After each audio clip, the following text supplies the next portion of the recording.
good evening, Hendrick Hudson community. Today is Wednesday, May 27th. This is the meeting of the Board of Education of the Hendrick Hudson School District. Present in the district office is our technician, Greg Cavalieri, myself, Joseph Hochreiter, and our Assistant Superintendent for Business, Enrique Catalan. Before we start the official board meeting, New York State education law requires that a school district hold a budget hearing where the public may pose questions about the budget that the board has approved that will go up for a vote. Because of Governor Andrew Cuomo's executive order number 202.26, the rules for the 2020 annual meeting have been changed. Instead of a vote at the Frank G. Elementary Gymnasium, votes will take place by ballot, and they are due back in the district on June 9th. We'll talk a little bit about that later. So for the hearing, we asked the public, when we produced the agenda last Friday afternoon, we asked them to send us any questions pertaining to the budget. And we did receive 3 of them, so I'll read who posed the question, and then I'll read the question, and then we'll respond. So the first question came from Francis McCarthy this morning at 9:17 a.m. The question is, as a team of leaders of the Hendrick Hudson School District, how do you plan on sharing the information other than social media posts or a website update to all members of the community prior to the budget vote and all other information going forward? To answer that briefly to Fran and those who are watching us live and will watch the recording, we have an obligation under New York State education law to produce an official budget newsletter. That newsletter will be mailed out starting tomorrow for every single resident in our district to receive, 1 per household. We expanded the budget newsletter this year to include more content because of some of the financial challenges the district is facing. The budget newsletter is also recently required, last year being the first year, to be translated into Spanish. So all of the mandated information that potential voters need to receive, they will receive it in the budget newsletter. It should arrive this weekend or early next week. It talks about the tax calculation. It talks about our expenses, our revenues, our tax levy, the projected tax increase if you live in the town of Cortland versus if you live in the city of Peekskill. It also has our property tax report card, which is a mandated document that all schools need to produce for their community. It talks about highlights of our budget. We dedicated about 1.5 pages to frequently asked questions that we've received over the last number of years, but especially this year, given some of the financial challenges. We also provided information on a contingent budget, which we'll also share later when we start our board meeting. So we have a duty and a legal obligation to inform the entire community by way of snail mail, the budget newsletter. That will go to all residents. We do use social media as an outlet. We also use our website. In a recent survey that we conducted to our families about how they would like to receive district information, website and social media were number 1 and 2. So we've made a number of changes over the last few years to reduce the print mailing that goes home. That was a budget decision that the board made about 8+ years ago. And certainly website communication and social media is much more efficient and certainly cheaper. So everyone who is a resident in Hendrick Hudson will be receiving the official budget newsletter, and that will arrive hopefully in the next 3 to 7 days. We received 2 more questions. These questions arrived from Joan Vogt, and they arrived at 11:48 a.m. today. Her first question is, we know that the per student teaching cost is higher than some surrounding districts. Why exactly is this? So this has been a discussion that's been out there that's made it to me from the PTAs. And Hendrick Hudson, compared to neighboring districts, appears to have a higher per pupil cost to educate children. And there are a number of reasons for that, and I'll explain some of them. One of the reasons is that we have some innovative programs that our neighboring districts do not. One innovative program is our ABC program, which is an acronym for Academics, Behavior, and Communication. These are in-district students as well as out-of-district students that are on the autism spectrum. And a number of years ago, the board decided to no longer send students who qualify for that program to BOCES or other districts. The board decided to build a comprehensive K-12 program within our district. What the per pupil expenditure does not account for is it does not account for incoming tuition. And our ABC program, which is all the way K-12, does actually bring in revenue for the district, but that revenue does not appear as part of the pure per pupil expenditure. In fact, we have this current school year 11 students from out of district that attend our ABC programs, and next year we're adding one, so we will have 12. So we have to build a program that make sure we meet all of the demands of those children's IEP, from speech to OT to PT, you name it. So it's not an inexpensive program, but with our ability to bring in outside tuition, it certainly does generate revenue, but that revenue does not count toward our per pupil expenditure. That's very important, I underscore. We also have students from other districts that pay tuition that participate in our ICT classes, our special classes at the middle school, and we also have tuition for students that participate in our 1211 classes. Those are typically, programs for students with disabilities are typically high cost, and we're fortunate that we're able to educate all of our students that have those needs within the schools of Hendrick Hudson, and not send them to various schools across the county or in the region. So that's one example. I'll give a couple others. We have an outstanding Project Lead the Way program and science research program at the high school. In fact, both of those programs are award-winning programs. We average anywhere between 9 and 15 students in those classes. So certainly it's for students who are interested and meet a certain academic requirement. So we expend some significant resources on college level programs, particularly those programs, including AP programs. And I say this to you as I'm reading, it was our mid-year master schedule from the high school. We offer AP Studio Art, digital media classes, career exploration, creative writing courses as electives, AP Spanish, AP French, French courses for college credit. We average in those classes anywhere, again, between 7 and 12 students. But those are decisions that the board and therefore the community has supported over time to make sure that students have those opportunities. Another program at the high school is the Academy program. The Academy program essentially is a school within a school for students in grades 9 through 12. And in fact, we just introduced or expanded that program to 9th grade just a couple of years ago. Typically, the Academy program celebrates the fact that they have small class sizes, that they have a team feel, to make sure that all students feel a sense of belonging, not only from a social, emotional aspect, but also an academic aspect. We're proud that those are typically class sizes anywhere between 12 and 15 students.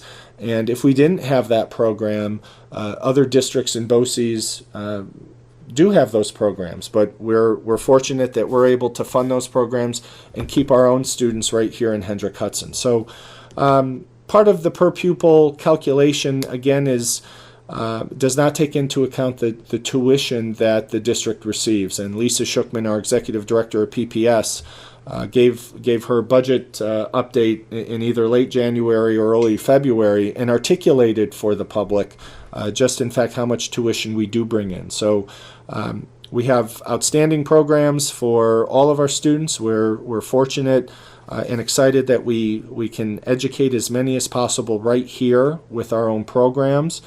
For some of the families who had children that used to travel to receive their education, and now they no longer have to travel. You certainly don't have to spend a long time speaking with them about the experience their children has had, or the fact that their kids aren't on a bus for an hour and a half or 2 hours a day. So those are just some examples of how our per pupil expenditure may be a little higher than some of our neighboring districts. I think it's also important to underscore that we're not comparing apples to apples. Sometimes we get stuck comparing Hendrick Hudson to our contiguous districts when Hendrick Hudson looks nothing like our contiguous districts. We have a much different demographic and a much different socioeconomic community than Peekskill. We're much closer, statistically speaking, to Lakeland. We are much different compared to Yorktown and Croton. But sometimes, just because of physical proximity, we oftentimes compare ourselves and our data sets to those districts. The closest districts that have a student makeup and a community makeup that look like Hendrick Hudson would include Lakeland, would include Carmel, and would include Bedford. Those districts have some of the statistical criteria, according to the state education department, that more closely resemble Hendrick Hudson than any of our other districts in our region. So it's important that we're comparing apples to apples. The second question that Joan posed, also in the same email, is we know that going to Princeton plan will save us money. I read it will save around $1 million. Shouldn't it be more? Joan is referring to the study that the district had commissioned, the cost analysis that the district had commissioned that we published earlier this year and had many public functions throughout the throughout the fall and into the winter. That is true, Joan. The Princeton plan will save us $1 million, but what the study only took into account, and this is really important, only took into account classroom sections. So kindergarten, first, second, third, fourth, fifth grade teachers. What it did not take into an account, which we then have and will continue to do, are all of the other non-classroom teachers that perform very important functions in our elementary schools. This includes our specials, like our reading, library, art, and music. Also includes special education. So while the study was just looking at apples to apples, meaning number of classroom teachers to deliver K through 5 classroom instruction would be 52 teachers, we would be able to reduce that to 46 classroom teachers, kindergarten through 5th grade, if the district chose to go to a Princeton plan. That's $1,006,962. And then what we do is we build a staffing pattern around those three schools. School A is K1, School B is 2-3, and School C is 4-5. After we fill those schools with student enrollment, then we add all of those other special area teachers as well as special ed back into the mix, and we believe we would save an additional $1 million plus. So it's important to underscore that. The study just looked at classroom teachers, and we have also looked at the entire staffing pattern for all three of those elementary schools, should we choose to move in that direction. And that's it from the questions we received by noon today for the budget hearing. So I'll turn it back to our school board president. Okay, thank you very much. There is a contingent budget overview in this section of the meeting. Did you want to talk to that at all, or? I'll wait until we get into that portion of the meeting. I do believe it's important that folks understand what a contingent budget is, and what some of the changes or reductions the district would need to make in order to comply with state education law should our budget fail when the ballots are counted after we receive them on June 9th, and I'll get into greater detail then. Okay, well, thank you to those two individuals for submitting questions. Can I have a motion to open the general meeting, please? So moved. That was Corey, Notrika, and Second. Second. All in favor? Aye. Aye. Aye. Any Aye. opposed? Any opposed? No? Okay, we're unanimous. So our first order of business is the consent agenda. There is one item that Lisa Anderson would like pulled from the consent agenda, and that is the calendar item. Can I have the consent agenda, can I get a motion to approve the consent agenda as stated? Or is there anybody else that would like to pull an item? So moved. Second, Bill. Thank you. All in favor? Aye. Aye. And I'm going to back up one step because Carmen has asked that we poll our board members so that the public knows who is here. So if I can poll our members, I will do this in alphabetical order.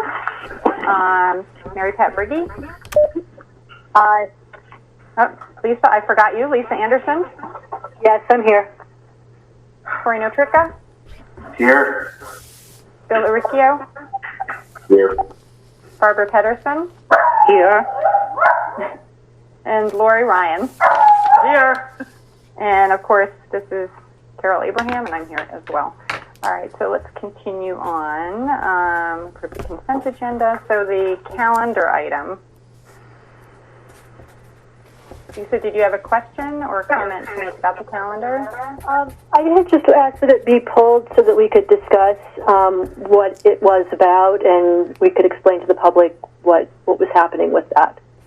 So wondering, why we needed to change the calendar. I mean, I just discussed that kind of thing. Okay, Joe, did you want to answer that? Are you still here? Yes, I'm here. Okay. As everyone knows, when the governor, through a series of executive orders, closed all schools in New York State, part of the executive order was that unless you had already had spring break, that all schools needed to work through spring break and cancel any other vacations that they had scheduled that were not federal holidays, as well as not being able to use any snow days for the rest of the year. So our spring break originally was scheduled for April 20th for that week and ended on the 27th. By executive order, we did not have spring break. Schools were open, and open meaning digital learning. Our teachers were continuing to instruct, and students were expected to be available. In addition, through the winter, the district did not use all of its allotted snow days. And when we don't use all of our snow days, we have a snow day give back. And typically that give back day is around Memorial Day weekend. Sometimes it's the Friday before, sometimes it's the Tuesday after. So the 6 days that we had school during spring break, and that 7th day would have been the unused snow day or the snow day give back, takes us to a total of 7 days that we would have to end the year early to make sure that we complied with employment agreements and to make sure that we educated students the number of requisite days under the state education department expectations.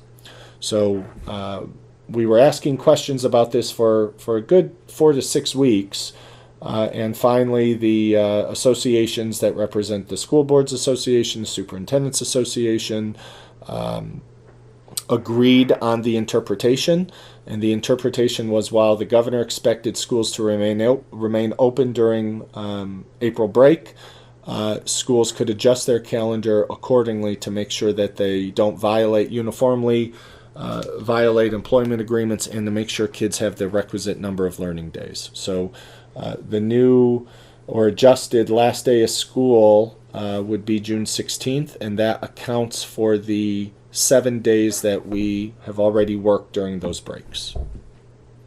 And only the Board of Education, through an amendment to the school calendar, can make that official.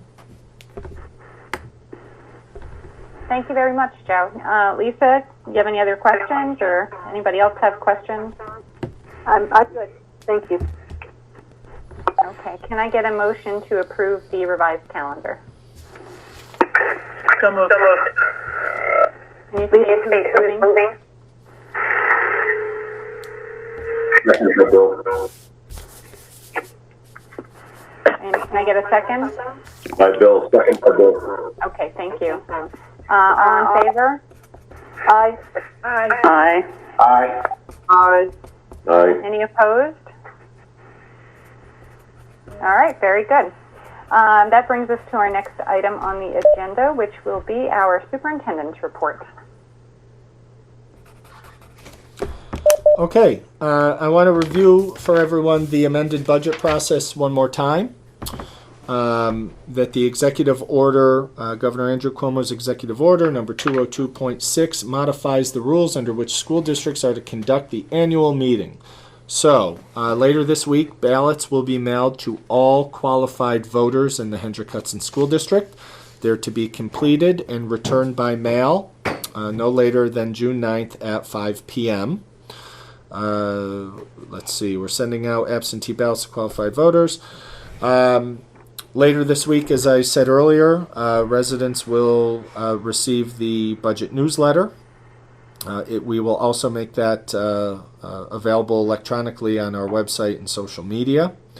Board members were to, or board candidates were to identify themselves by a date that the governor had established previously. I think that date was May 11th. So board candidates' names are on the ballot as well, and they're listed alphabetically. What we are contemplating at the district office is a drop-off. The intent of this, the manner in which the governor asked folks to vote on school budget, was intended to be contactless, meaning do it by mail and only by mail. Some districts are going to create a window of time for residents to drop off their ballots in case they forget to fill it out or they don't feel that we would receive it on time. So we believe that we will have the district office open as a drop-off area on June 9th. We're going to, Enrique and I are going to speak to our staff and figure out how that will look, because again, following social distance guidelines, no more than 10 people, we're going to have to do it in a very safe and uniform fashion. But we do want folks to know that we will be announcing by the end of the week when folks could drop off their ballots on June 9th. Regardless of the process of how ballots come to the district, they all need to be here by 5 p.m. on June 9th. Any ballot not received after 5 p.m. on June 9th will be disqualified, and that's not our rules. That's expressly written in the governor's order. We are focused on different graduation plans. Mr. Mackin at the high school has a team of folks that he's been working with trying to meet everyone's need with the governor and the county executive's order. So there are a number of options they're contemplating. We're certainly not ready to release those, but I think our students, the class of 2020 and their families, will be really excited about what they have planned and what they have in store. If you are driving by Trolley Road, take a peek at the fence that separates Trolley Road from our track and field. Mr. Baker and the various coaches have put up big posters of our graduating seniors who are also athletes that were not able to participate in their senior year athletic contest. So we've identified them and have posted their picture on the fence. It's a really nice tribute. Speaking of tributes, we'd like to thank the Montrose Business Association. They had a banner printed of all of the class of 2020. And it was so big it needed to be reinforced by a plywood frame. So to the south end, the south entrance of the high school, of the Horseshoe, you'll see a big blue banner. It's enormous, and we'd like to thank the Montrose Business Association for making that happen in short order to show their support not only for our district but especially the class of 2020. On Friday afternoon, our executive directors, Lisa, Laura, and Margaret, who I'll turn it over to, made a presentation using some of the technology that we've trained ourselves and our teachers in, giving the community an update on our digital learning plan. A couple weeks ago during Superintendents Report, they gave a very thorough and detailed update on what we're doing and what our vision is to finish the year in a remote learning. They committed that conversation to a really nice and detailed PowerPoint that really comes through as a video because there's narration on it. That will be posted to our website, but I previously shared the link with the board. And with that, I'll turn it over to our team. So, Lisa, do you want to give some updates regarding PPS? Sure. We were actually going to have Laura go first, but I'll definitely go first. So we have, as you know, cannot have summer school, so we've been working on a virtual summer school for our ABC students, and we are going to be including some students that typically do not get summer services that we have some concerns about with this virtual learning. So we've been quickly putting together, since the governor made his decision, I think it was last week, how we can do this and how we can best support students. So each student is going to have, they already have a specialized IEP, but they're going to have a specialized program. The number of sessions are going to be dependent upon the student needs. The number of instructional time, one-to-one with a teacher or small group, is all going to be very, very individualized, and it's per student. We will do some small group instruction, but a lot of our families are feeling overwhelmed with having to not only teach their children, but to be there in order to assist them on the computer consistently. So some parents have asked us to, A, only provide some related services, or B, not even engage in summer this year. So we are really getting down to the nitty-gritty. I had my last team meeting today with my ABC teachers, and then with Ann and Ellen to discuss next steps. I've reached out to every family to say, okay, here's a survey. What is it that you'd like to see us offer your child?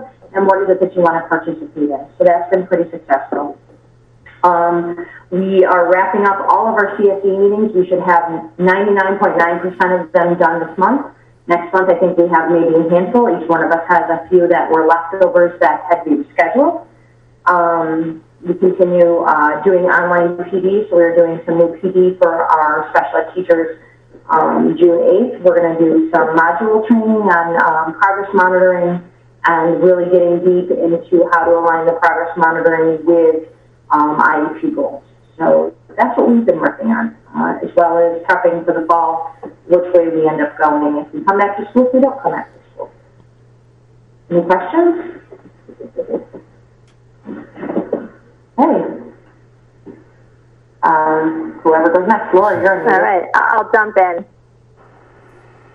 So, yeah, as Joe mentioned, we did a lot of this information is now available on the website that Lisa, Margaret, and I put together, just so people had a little bit more of a visual and audio of what's been going on in the past. I guess now it's been almost a few months. We are now, as much as we spent so much time trying to disperse devices to students, we are now trying to plan for recollection of some devices. We're trying to limit how many devices we actually collect, and so we're only identifying those that are going to be obsolete and or have another destination. So the majority of the devices, and we handed out approximately 800, will stay home with families over the summer to reduce any sort of risk of cross-contamination. So we're in the process. Now that we have the last day of school, we can start really finalizing our plan for a collection of these devices in a safe manner and identifying the families and students ahead of time that actually need to return a device. We are, planning for, of course, what next year could look like and what that means for technology. And some of that may include some strategic planning over the summer. I've been touching base with tech coaches and teams of people just to talk about what their needs are, get some feedback and reflection of this year as we plan for next year. Even things like Project Lead the Way, what kind of equipment is needed to continue the curriculum that they're running. And on the HR side, again, some of this is mentioned, but, we've been slowly transitioning some of our systems to virtual systems, which is a really positive thing in this time. So with Infinite Campus, we will have online registration for students. We also have Frontline Central, which we're utilizing for a lot of human resources for all staff across the district. So this is it's really good timing because this reduces the need for physical paper. So a lot of this can be done electronically. As Lisa mentioned, she's planning for summer, so we've just been working on hiring for those that staff, and then the daily HR needs that come up every day. Over to you, Margaret. Hi, everybody. So winding down as we get through the next couple of weeks, I know teachers were anxious to know the last day of school so they could backward map the last pieces of curriculum that they'd like to put in place.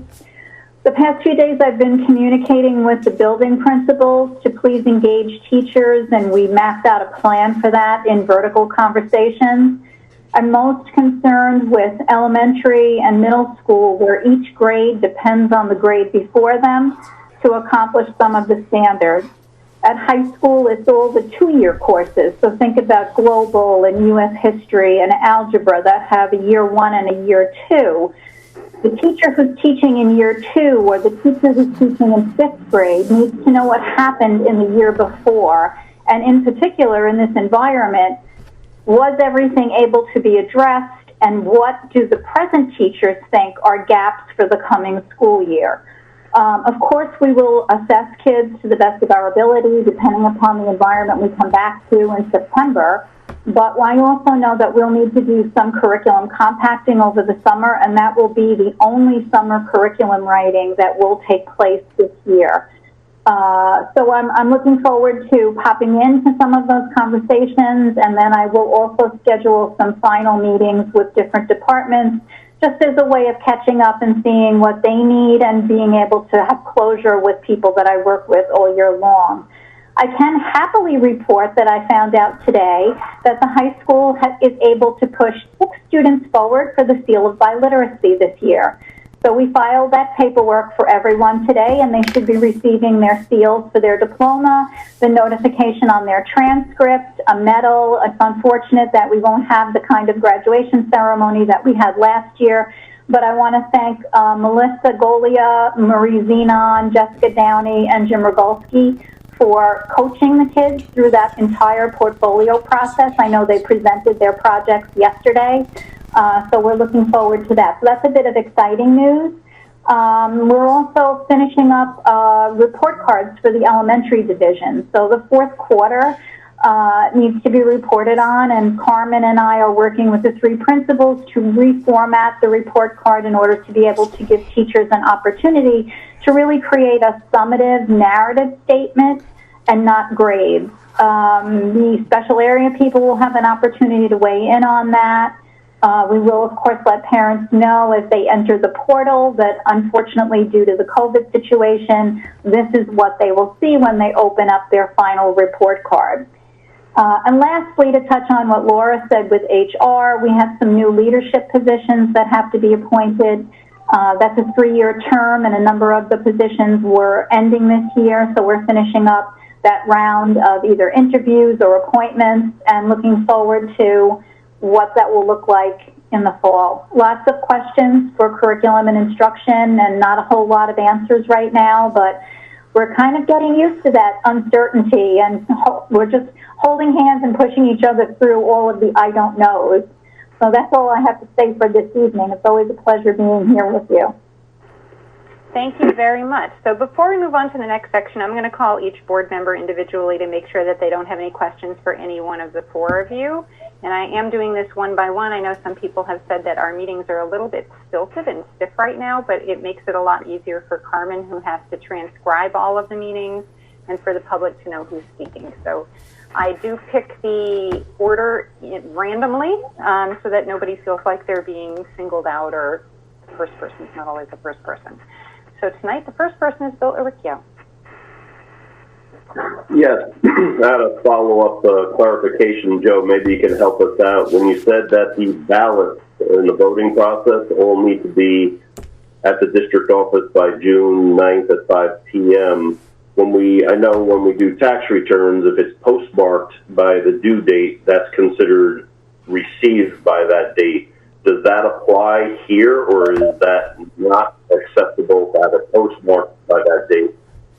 It is not acceptable. The executive order made clear that the ballots had to be received by the district by 5 p.m. on the 9th in the district's possession. Thank you for that clarification. Okay, Mary Pat? Well, again, mine was also about the process with voting.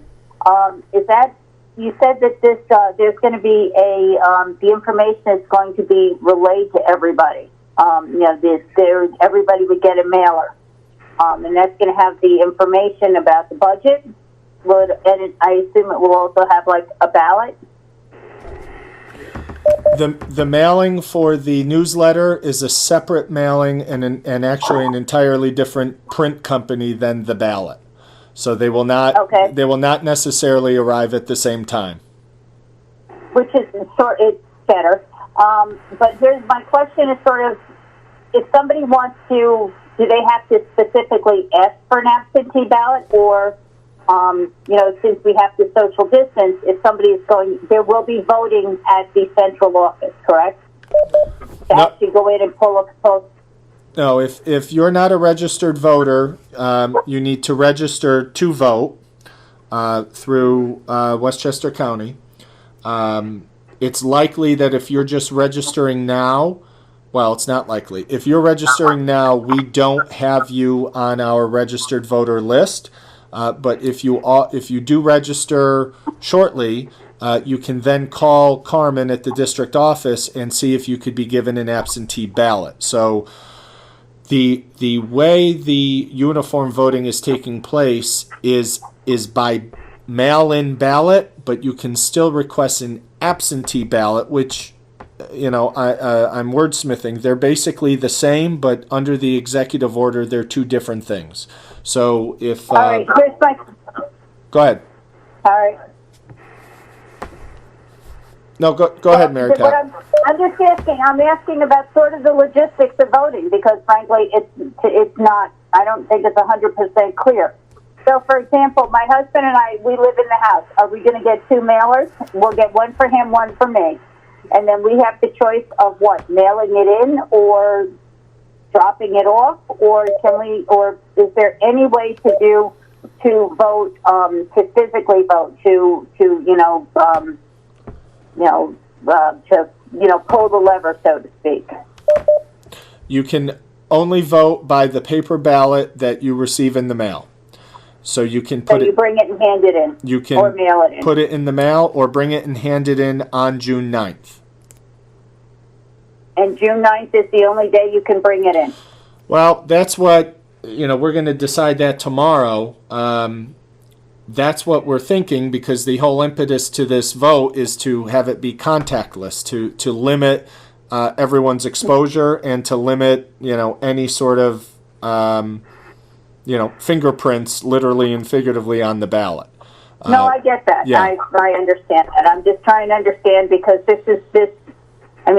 obviously this is going to be challenging to make sure that, that everybody understands and then gets has their voice heard. So I was just wondering, so the only two options are either to bring it in on June 9th or mail it in before, say, June 5th. Correct. So, all right. Barbara Petter? Yeah. Sorry. No, it's fine. I was concerned as well because I'm thinking of some people who don't drive or some of our senior citizens who may not be able to, get over to the district office. So I'm glad people can mail it in and, make sure it's received before the due date. So that makes me feel much better. I also would like to thank all of our administrators for their presentation on what's been going on as far as remote learning. I am, as I said before, I'm extremely impressed by what I saw in person with remote learning. It's wonderful to see everybody, whether it's OT, PT, special ed teachers, regular ed teachers, everybody doing these wonderful lessons with our children, and it makes me very happy to see this. Come September, I'm just worried about the accountability and how we're going to figure that out, not so much for teachers, but for kids. So those kids, Lisa, maybe you could help me, those special ed children who may not have necessarily achieved what they should achieve, summer school is going to be provided for them? Yeah, so each child is definitely individual. So our meeting today, we had a discussion with IEPs that have already been done prior to any of the COVID or just as COVID happened. That we discussed, are there other students out there that might possibly need some related services or some reading instructions? So we definitely have taken into account, and the two assistant directors and myself are working with the teams to identify students. So we may have some students that need some specialized reading or some specialized related services. We are making sure that over the summer we don't start any new IEP goals, because typically you do start a new IEP July 1. But we are carrying over the goals from the 1920 school year to continue those growth. Okay, great. Thank you. Thank you so much. Yes. All right, thank you. Lori, you're next. Hi. Who's counting the votes? Who does that? A team of secretaries, because the executive order has permitted that. In the past, the board has approved election inspectors and those sort of individuals. Many of them have been affiliated through Westchester County. Again, given the concerns around the coronavirus and certainly social distancing, we are bringing in our own staff to do that. Our board clerk, Carmen Koch, will remain as the election inspector on behalf of the board and behalf of the community as district clerk. And we're still waiting to receive guidance on how counting votes will take place. As I said, we wouldn't be able to start counting them at least until 5:01 p.m. on June 9th. We may count a little bit that night and count some more the following day until we're done. But we're still waiting for specific guidance on how they should be counted and tabulated. Right. So if you start receiving them in the mail, you can't start counting them? No, we cannot open the ballots until after 5 p.m. on June 9th. And that has always been the same even with absentee ballots during a normal election. Okay. My next question is, what are we doing about kids who have totally not engaged?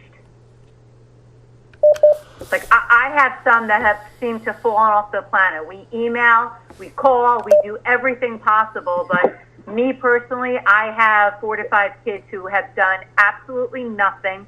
They're not kids with needs, they're nothing like that, but there are just kids who have they absolutely have not done anything for distance learning, and we have attempted every which way to contact them and their parents. So Lori, this is Lisa. I have been able to work with building principals because my psychologists and social workers get involved with all the kids. So we have done a lot of certified letters home. We've done a lot of conversations with families. Our SRO has actually identified, we've identified them to him. He's visited the homes of some of the students. If worse comes to worse, where we can't get a hold of families, there is no response when the SRO goes. We do have to do a hotline call for a well child. That's something we have to do, but that's our last resort. We've been pretty good at getting a hold of families. But what I always say to the building principals as well is, remember, you don't know what that home life is like. The family could be working. The family could, I had a whole family that had COVID. I shared that last time, and nobody knew until we finally called them. And they had no one to help them. So there's a lot of other circumstances, so we are very we really were very delicate with some of the situations because some of our families do have to work. They own a restaurant, and all 5 of those kids work in the restaurant, and that's all we can do. So we do the best we can to engage them. So I know the building principals, the school counselors, and the social workers are all on top of that as well. So then what happens with them for next year? Do we move them forward? So I can talk a little bit academically because we've had these conversations. What we've said to one another is, let's go back to March and let's think about that student. If that student in March of this school year was holding their own and was doing perfectly fine, doesn't have to be an overachiever, but was an average performer, then we are not going to consider holding that kid back. The premise being that when they return in the fall with instruction, they'll come back to the level that they were at. There will absolutely be opportunities during the school day to close the knowledge gaps for kids, but we don't want to talk about retention just because a kid wasn't present in any of those environments. And again, for a lot of the reasons that Lisa mentioned, if we have a kid, and we do have a couple, that we were worried about in February and March that may have already been receiving additional support services, those are conversations that we're having. There are not that many kids that meet that level of concern, but there are a couple. And now we have to make decisions about whether or not we retain that child in the grade or we try to catch them up in another way. Okay. I don't know if I missed this. My last question was, what about registering new students? How is that going to work? Whether it be kindergarten or whatever. We're not electronic yet, are we? We're transitioning to it. So a lot of our kindergarten students have already registered, which was good before all this started. And as I said earlier, we are moving to an online registration using Infinite Campus. So that won't begin until July, but for anybody that's still out there that needs to register in the summertime, we'll be transitioning to that platform. Right, because they're going to have to upload a lot of papers and... Right. I know at the district office where Debbie Marriott takes care of registering new students, and she has been doing so continuously and has reached out to me a couple of times with questions, et cetera. So it's an ongoing process. We fielded a few phone calls about tuition kids. If that happens, and I don't know, I can't speak for Debbie, so I don't know if she's actually met with anybody in person or she's just been able to email them attachments that they fill out and send back. We anticipate that some of that will need to be addressed during the opening weeks of school, assuming that we come back.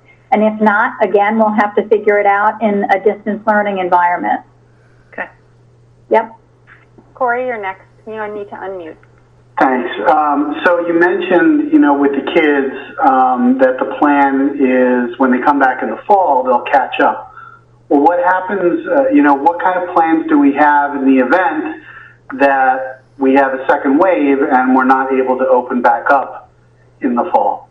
Well, that's the world that we're living in right now. It's planning B, C, D, E, F, G, and cross that bridge when it comes. It's terrible to say that, but I don't know what will happen, to be honest with you. If let's play worst case scenario, this is a kid who we have not seen since March 18th for a whole host of reasons, many of them perfectly okay, and they ghost us again in a virtual environment in September.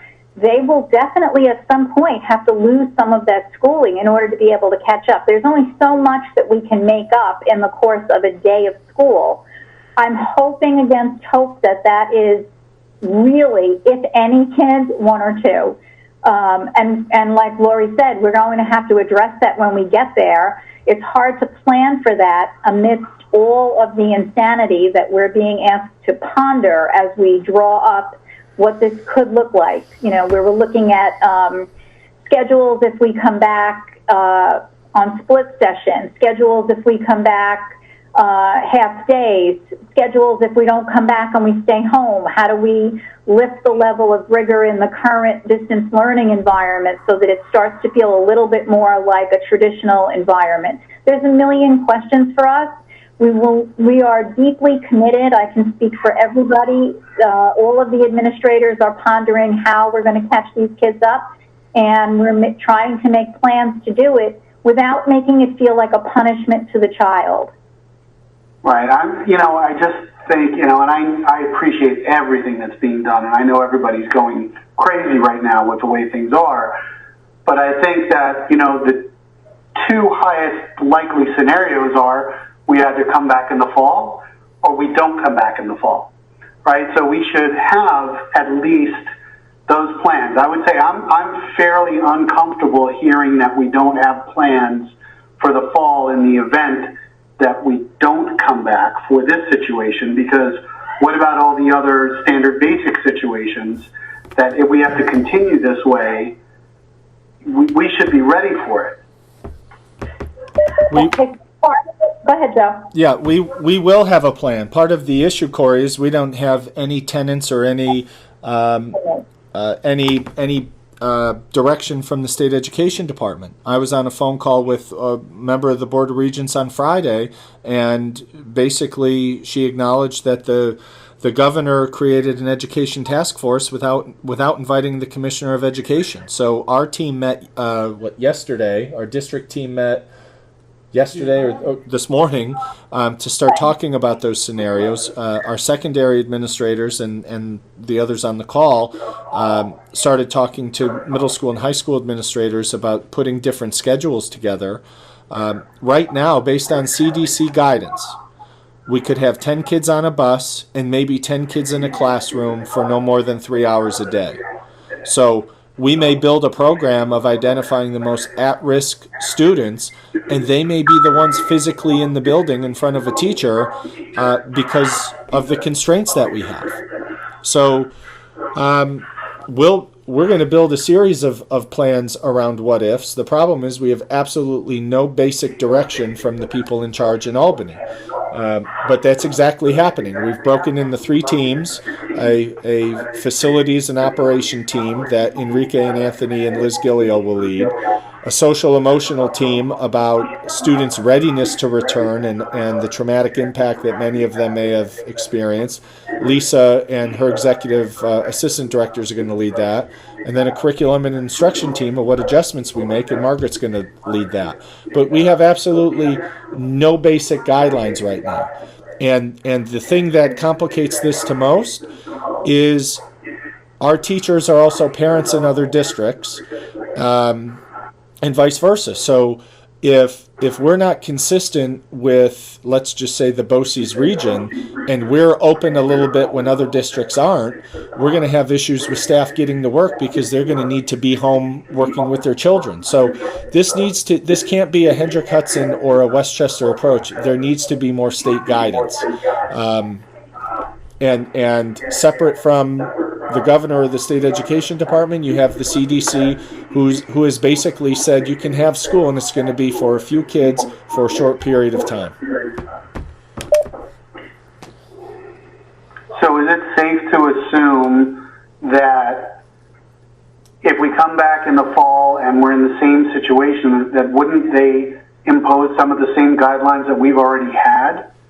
Or do you think that those guidelines are now going to change drastically from where we already are right now and the phased opening approach that they've outlined?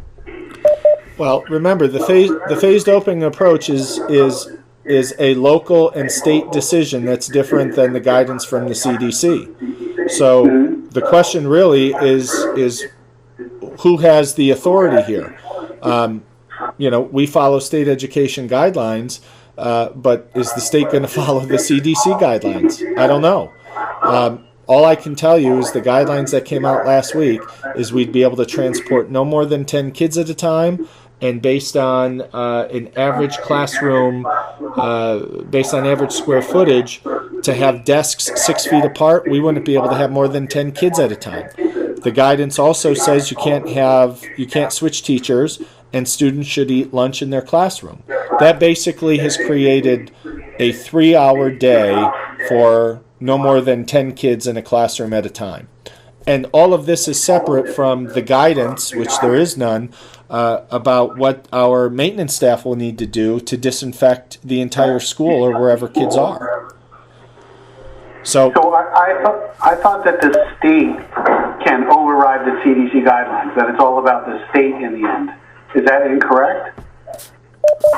That I don't know, but I have not seen any guidelines from the state around maximum capacity of kids on a bus or in the classroom in terms of social distancing. So in the absence of any state guideline, we revert back to the CDC. That's part of the problem here. Okay. All right, thanks. I feel like this is a really good topic that we should revisit on our agenda at some point in the future and go into those really in the weeds kind of questions once we hopefully have a few more answers. But thank you, Corey, for that. Lisa, you're up next. Thanks. I was just wondering if we had an estimate or any ideas as to how long it's back to the election vote thing again, to turn around those ballots and to get a result. Like, should people be expecting it, 2-3 days afterwards, longer, or do we have any estimate at all? Well, the board will need to vote to certify the election. We don't know how many ballots to anticipate. In the past, number of years, we've averaged between 12 and maybe anywhere between, let's say, 11 and 1,500 votes. At no other time that anyone can remember did a school budget vote occur this way. There was a study that was shared with us last week that vote by mail has the potential to increase voter turnout by 20%. But again, that was for political purposes, not for school board or school budget. So we really don't know what to expect. And we also don't know the method of which we need to inspect and count ballots, whether they all need to be voted or counted 2 separate times to ensure accuracy, if you need teams of 3 people to inspect the ballots. Those are details that just have not been shared. So it'd be premature for me to give any idea of when we could expect results. We really don't know. Thank you. That was really the only question I had. The other ones were answered by other prior trustees' questions. Thank you, Lisa. I know Bill has another question, but before I go to you, Bill, I just want to say one thing. I know Mary Pat had a question about the voting and dropping off the ballots. The preferred method of getting your ballot back is to put it in the mail. The idea of having drop-offs at the central office or at the district office is for those people who really are worried that they didn't get it in the mail in time and they want their vote to be recorded and they're unable to get it to the post office or into their mailbox in time to be mailed to us. But I think that the whole point of doing the mail-in ballot is that they should be mailed so that we have as little contact as possible. So preferably don't wait until the last minute so that you have to run it over to the district office. Please try to get it in the mailbox in a timely manner so that it can be mailed in. All right, Bill, you're up. Thank you. And Joe, this is for you again regarding the voting, as this is, a very different process and important at the same time. I think you had said the ballots are going out next week. I don't know if that was correct, but next week, actually, maybe you can answer that because that goes to my second part of my question. The ballots will be mailed this week. So this week. Yep. So they should arrive no later than next week. Okay, and keep in mind the following week it's due by the Tuesday of the following week, which is very, very, very tight turnaround for the mail. And, for people to open it, get to it, maybe they don't open it till the weekend, and then they mail it. This seems incredibly tight and almost irresponsible of the state to give us this time frame. But with that said, to maintain social distancing, is it possible, and can we have the drop-off ballots at scheduled times other than June 19th? Like the day after you mail them, can we have a drop-off box at the district office? Because otherwise, you're potentially going to have a lot of people, and the inability to keep social distancing on June 9th when everybody's trying to drop off. In this situation, that seems incredibly unhealthy. Is there a way for us to accept days before that? He mentioned that before. We don't have an official Dropbox, and there are criteria to be met to be an official Dropbox. Either a U.S. Postal Service legit mailbox, like the blue ones we see on the street that are bolted to the floor, or a Dropbox that you would see similar to if you drop your car off to get an oil change at night and you put your keys in an envelope and shoot it through, a secure one-way envelope drop-off. Because of the timing of this, we didn't have the time to secure either. And so we asked our attorneys what some other methods are to be a little more accommodating, and they said exactly what Carol said. The preferred method is by mail. I mean, that's why we're doing this, is to reduce interaction. The idea would be for a drop-off at district office is it would need to be observed by one of our staff members. Basically, they would come in the front door, they would ring the bell, someone would come to the window, we would watch them deposit their ballot, they would leave, and we would retrieve the ballot. Short of any other technical Dropbox, that's as close as we could get to being as accommodating as possible. I deal with the mail with clients on a regular basis, and sometimes I'm quite impressed with the first-class mail around here lately, that it's sometimes next day. But other times, I'm not going to lie to you, it's been a week and a half, 2 weeks. So realistically, based on what we're talking about, someone could get the ballot after June 9th. And even if they get it before, this is tight. I think we ought to consider, I hear you, Joe, but I'm not sure how much those drop boxes would cost, or a slot in a door of some nature that would qualify. But given this is, I mean, between June 9th, it's not even mailed yet. We're talking there's there's only 13 days between now and June 9th, and they're not even mailed yet. Well, if we could revisit that. The timeline was set forth by the governor in terms of the earliest that things could be mailed. And while we're talking, I looked up an email with our printer. Our printer said we'd most likely get them in the mail on the 26th or 27th. So yesterday or today. I can check again tomorrow to make sure they went out. That's the ballots being mailed out? Correct. Joe, when are people going to get the newsletter? I mean, are people going to get the newsletter after the ballots are out? No, the newsletter went out today. And again, these are timelines that the governor set forth, and they don't necessarily make sense. I hear all of you. These are guidelines that came out in the executive order. The guidelines for sending out a newsletter? Because there are people in the community that have been sending out a lot of things.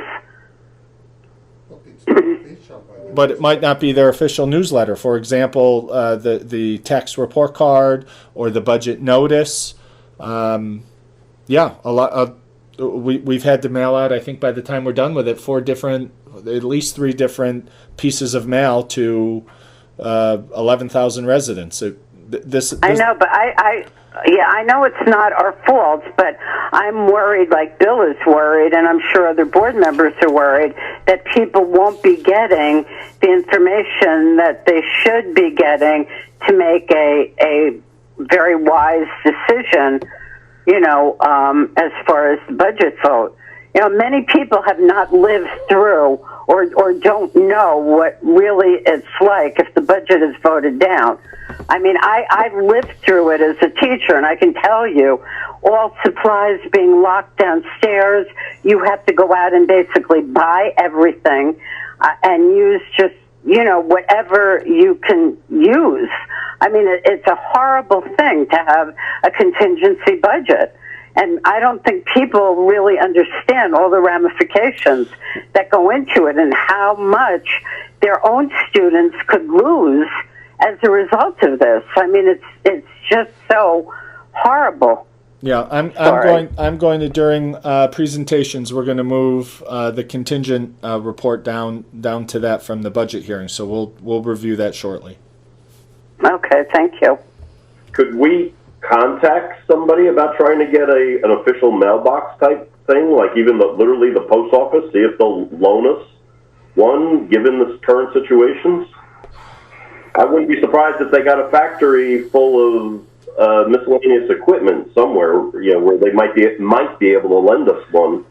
It's just a thought. I mean, it's important to keep the social distancing, and I think that's difficult given all this time frame pushed down from the governor. And keep in mind, Joe, I am not saying this is something.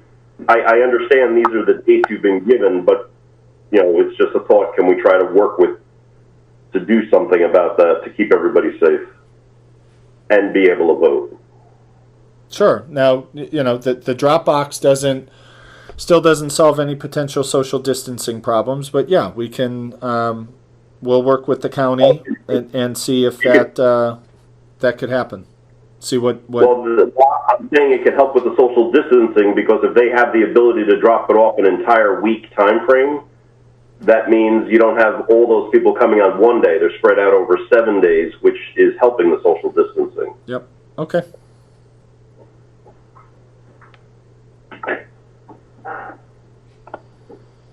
All right, are there any other comments or questions before we move on to our committee reports? Okay. I'm sorry, Carol, I just have one. Going back to what Corey was talking about before about planning, I don't really think we can plan for opening as well as we can plan for not opening. I think maybe we could set, how we have the memorandum of agreement, etc. Maybe our online learning, and I'm sure that we're going to be doing that, of how we can improve our online learning. So we could definitely plan for not opening more than we can plan for opening, because we have no idea what opening is going to look like. There could be 50,000 different scenarios for opening. But like we talked about before, with our grievance, we could definitely plan, I think, on our online and distance learning probably improving, which I'm sure we're already working on to begin with. Correct. Yes, thank you, Lori. Okay. All right, committee reports. I know that Lisa has some committees. Let me just mention that before she goes into her committee report, that the policy committee did meet recently. We were talking about some of the technology policies, and we'll be finishing those up shortly and presenting them to the board, especially important during this distance learning time. All right, Lisa? Hi. So we had a meeting with the Facilities Committee on the 13th, and we received updates on the status of the construction for the security upgrades in our facilities. As I believe we've talked about before, that with the closure of school through the end of June, we are able to begin construction sooner than we had originally intended, and hopefully that will help move things along quickly with those efforts. And then Safety Committee is currently reviewing the district safety plan, and we've received recommended revisions from our safety consultants, the Alteris group, and so we are reviewing that safety plan for those revisions, and hopefully we'll be able to get that to everybody soon for approval.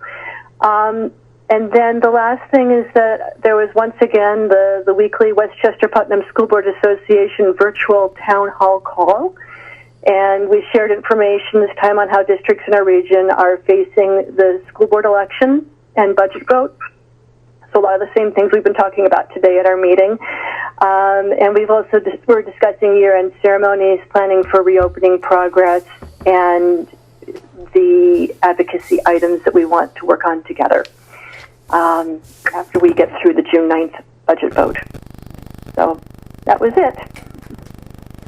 Well, thank you very much, Lisa. Does anybody else have a committee report or any questions for either Lisa or myself about our committee report? All right, so then we can move on to our presentation and discussion section. Yes, from the budget hearing portion, we brought our two presentations down to this section of the meeting, and just wanted to use the budget hearing portion for the Q&A. So Enrique Catalan is here to walk us through our final budget that, as we talked about, will be voted on by ballot, mail-in ballot. Good evening, everyone. Thank you for being here again. Today we're going just to review what we discussed last time, which was our final budget. It's part of the budget hearing, and that's the reason why some of the mailing had to happen either today or tomorrow, because first you have to have a budget hearing to let know the people about the budget, and then they get all the information. Again, we started on January 8th our budget presentations. Back then we were talking about a budget between $81.6 and $82.6 million. The budget came in at 82.1. Compared to last year, it's an increase of 2.62%. Back in January, we were talking at an increase between 2 and 3.2%. Our tax levy is 46. Originally, we talked about 47.5. It ended up being 46.3, which is an increase of 5.96% compared to 8.71% that we were discussing on January 8th. The New York State cap is 1.81, meaning is below the 2%, because the cap is 2% or lower if inflation is lower. Our cap is, the way we can see it, 11.34%. I'll have to review it to 9.99% because the board will have to approve our agreement with Entergy. Entergy is ready to sign. We're going to have a couple of discussions next week, and if we don't have any problems, we'll bring to our next Board of Education meeting a proposal to increase the pilot payments for the 2021 and 21-22 school year. So for the preliminary budget, as we reported to SED, we have non-property tax revenue of $35.7 million. The budget is the same proposed budget. The tax levy is the same, and the tax cap is 48.7. However, actual, if the board agrees on the memorandum of agreement, the non-property tax revenues will be the same. The proposed budget will be the same. The levy will be the same, and the tax cap will be 9.9%, because any money that comes from pilot goes against the tax cap.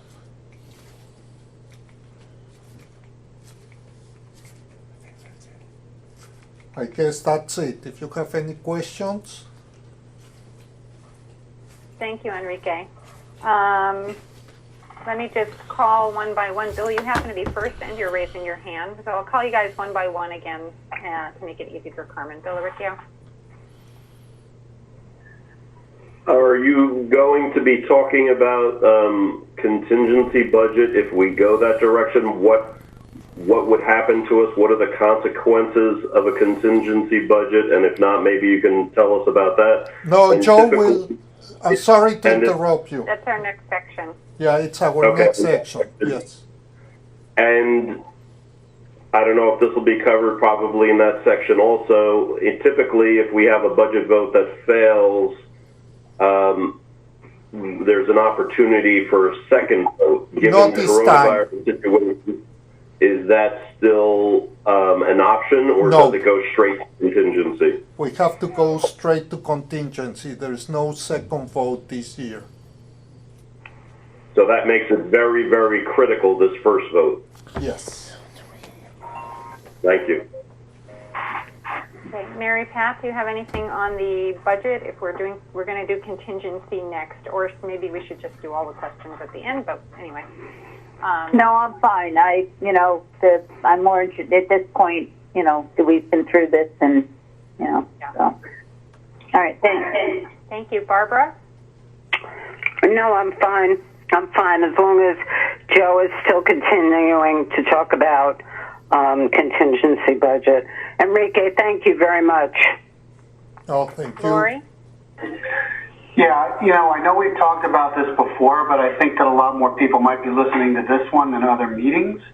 But it might be good to hear what the administration did to save and find funding as much as possible. Like, what would have happened? What would this budget have looked like had the administration not taken the actions that they did? So I think that really needs to be emphasized that, yes, we understand that, the taxes are going to be going up, that, the budget is going to be challenging for a lot of folks, but had you not taken action, it would have been so much worse. It would be great to hear some of the details around that again. Sure. The first thing that I want to say is that the whole increase in our budget are mandated issues. The whole increase comes from health insurance, teachers' retirement system, employee retirement systems, and contractual agreements. Since the beginning, we ask every single department or a principal to cut 5% of their budget compared to last year, and they did it. That's number one. Number two, Joe and I went to Albany several times. We went to Entergy, we pressured Entergy, and we were able to get an additional $600,000 more from Entergy. So on the revenue side, we were able to bring, that represents 1.5% of our tax levy increase.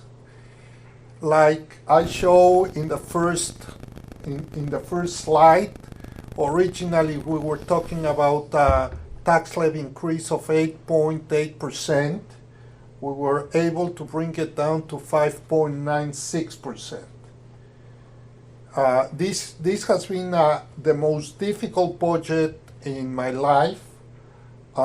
In addition, we need to cut. In the last month, we had to cut revenues from sales tax, from state aid, and we had to add some fund balance, and we had to add some, and we added the money from the pilots. So in that sense, I want to reinforce the fact that everything, the whole increase in our proposed tax levy is to make up the money that we lost from the pilot.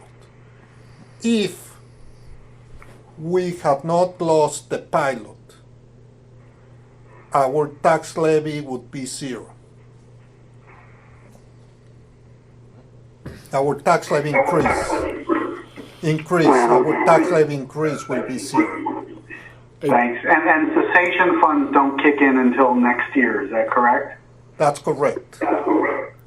The other piece to underscore is we've been trying to keep our expenses fixed around 2% over the last 10 years.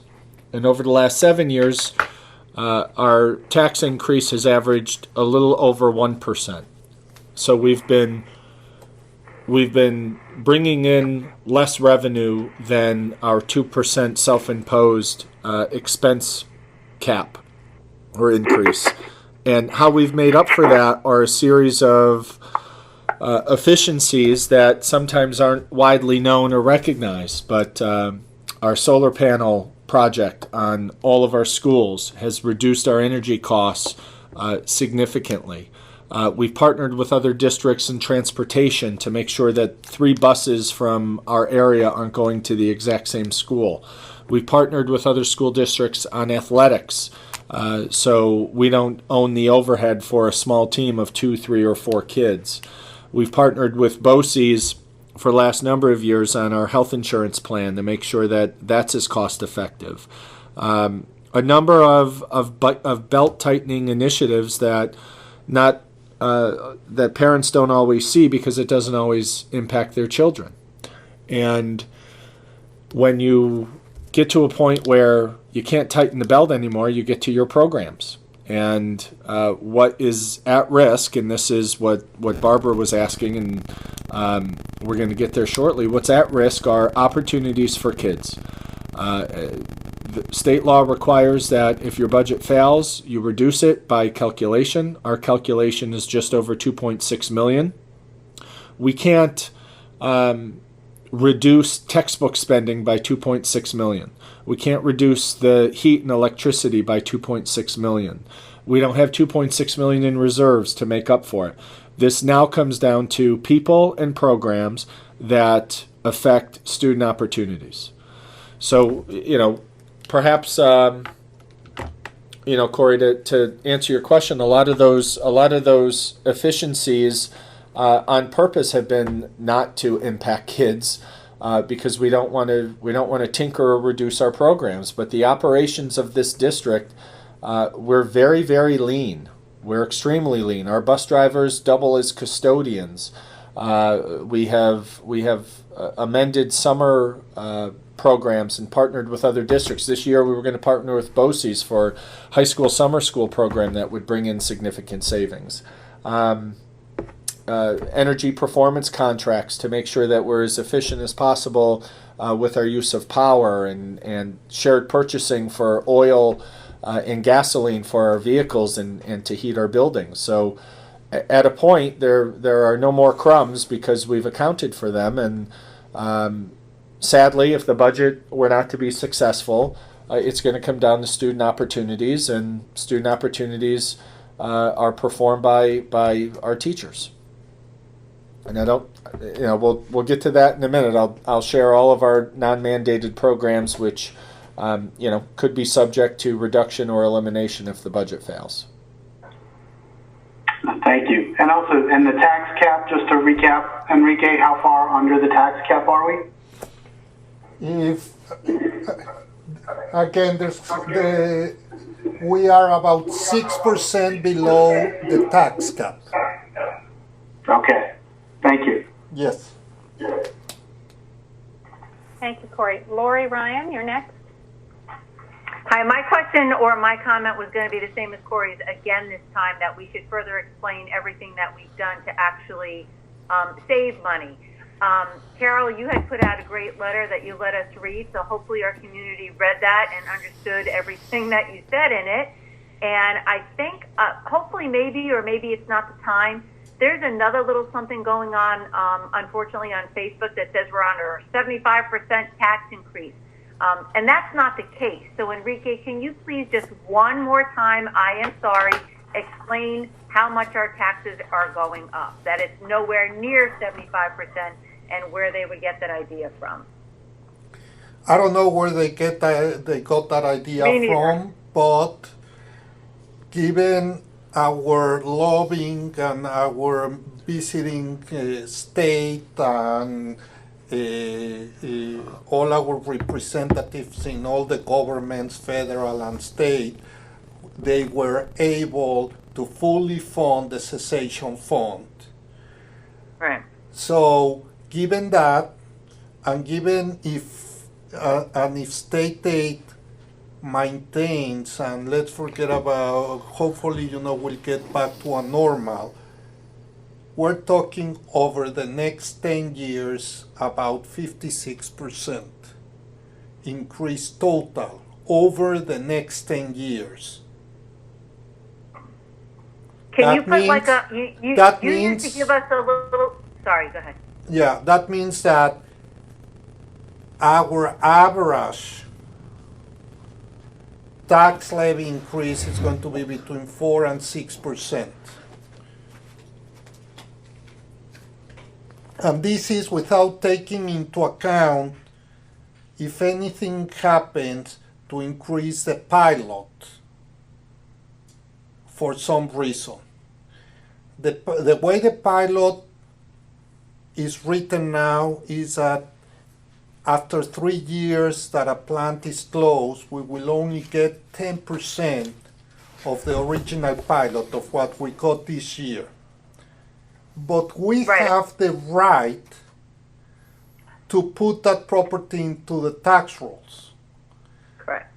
And then it will go to court. And the court might say, you know what, this is 20%. Definitely it will be more than 10%, just for the size of it. So I'm giving the most, how would I say, the most accurate information based on what we know, and I'm being very cautious. So I'm putting the lowest potential revenue that we will get.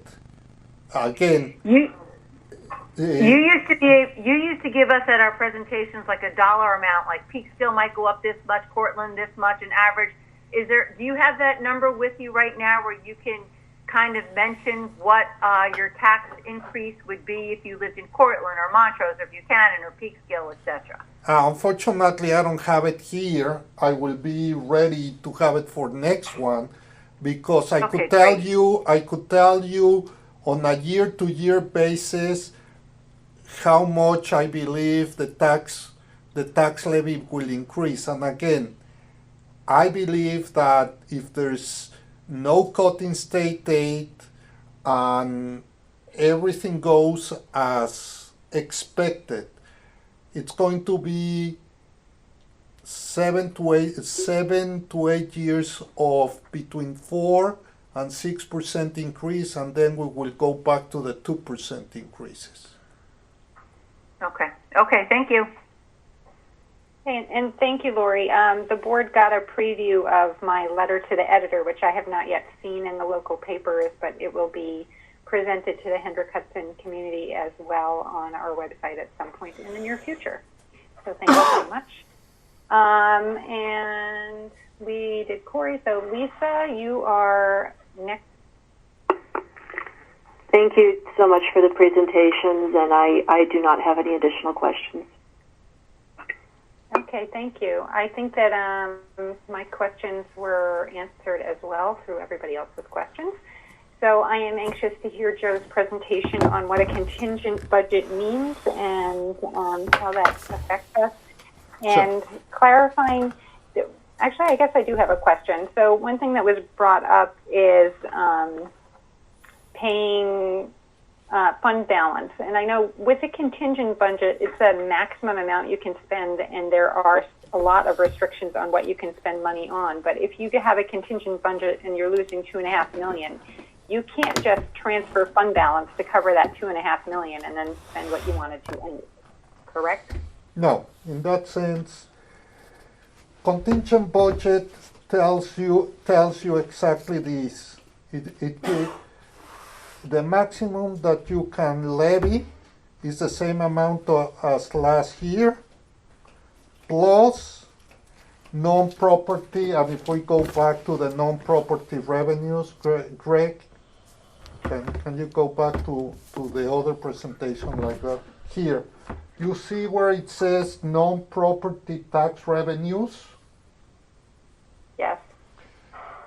Fund balance is one of them. So I could increase the fund balance.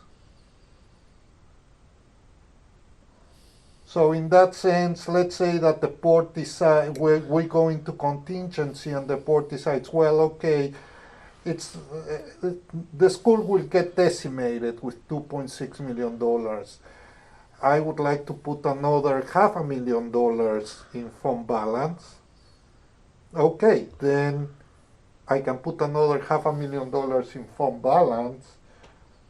So then I need to reduce, instead of $2.6 million, 2.1. Basically, so Can they see me? The formula is very simple. $43 million, the tax levy that we levied last year, plus non-property taxes is the total amount that you can propose your budget. So I cannot show more money here because that would be a lie. Here, here, here, here.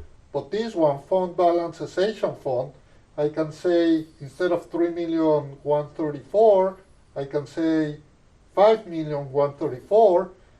So this will be, instead of 35 million, will be 37,789.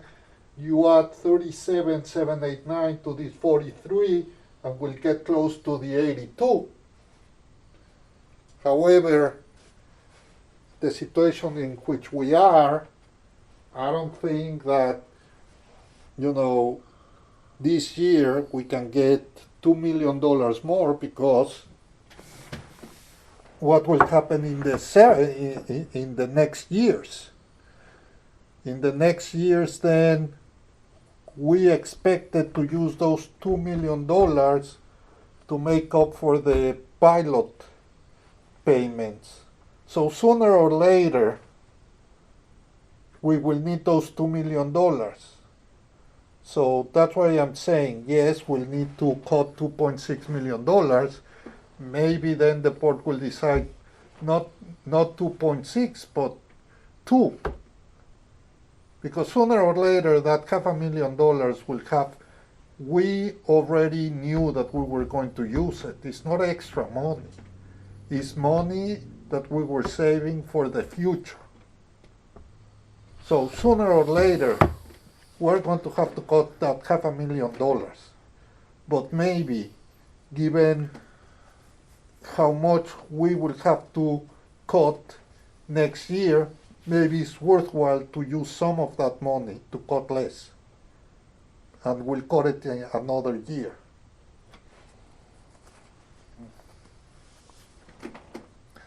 Did you understand, Carol? Yes and no. So when we're voting on the budget, we're voting on how much money the district can spend on our education this coming year, correct? That's correct.